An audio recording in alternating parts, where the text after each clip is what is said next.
always thought it would be difficult to make a serious movie about pocongs, and while it's definitely been done before, every time I see them on the screen bouncing, I can't help but not take them seriously.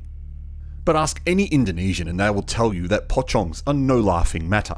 Based on a popular PC game called Pamali, Indonesian folklore horror, this is the second Pamali movie that looks at the deep-rooted superstitions held within Indonesian villages, specifically when an outsider comes to the village and violates their traditions.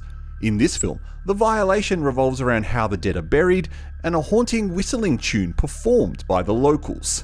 3 medical students and 2 gravediggers arrive in a remote village where a strange plague is infecting and killing the residents.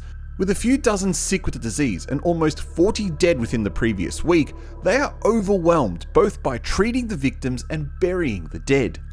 But this village has some odd customs that the students and gravediggers unknowingly violate.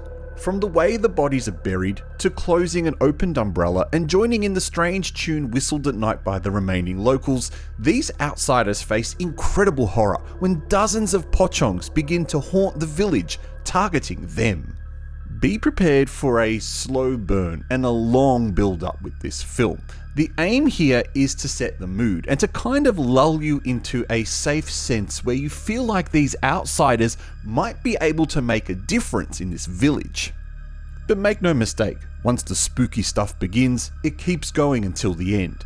Frustratingly, all the good elements of the film occur during the nighttime scenes, where the darkness hides the film's flaws, which is, unless you know enough about folklore within this series, you're going to be left with a lot of gaps with what's going on.